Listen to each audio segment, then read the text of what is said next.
আল্লাহ, Medina শরীফ মক্কা শরীফ দিয়ে অনেক মানুষ আমার মার জন্য দোয়া করছে। আজকে 4 মাসের উপর আমার মা বিছানার মধ্যে পড়ে আছে অসুস্থ অবস্থায়। জানি না পরিপূর্ণ খেদমত আমি আমার মার করতে পারছি কিনা। আল্লাহ, আমার আম্মা যে শুয়া থাকে আমার কাছে বড় কষ্ট লাগে। আল্লাহ, জানি না আমাদের কোন গোপন গুনার কারণে আপনি আমার আম্মার অসুস্থ বানিয়ে রাখছেন। আল্লাহ, আপনার কাছে তওবা করি, আপনি আমার আম্মার সেবা দান করে দেন। আমার আম্মাকে আবার পূর্বের মতো হাঁটার ব্যবস্থা করে দেন রব্বুল আলামিন। দুনিয়ার জমিনে যাদের মা বাপ নাই তারা মা বাবার জন্য কান্দে, আর আমার আম্মা যেন কোনো অসুস্থ পুরা রয়েছেন।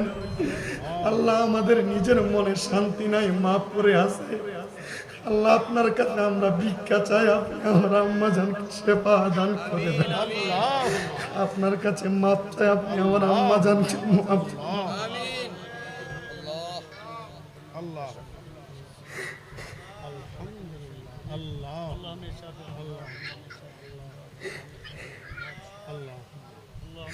ربنا تقبل منا بحق لا إله إلا الله محمد رسول الله صلى الله عليه وسلم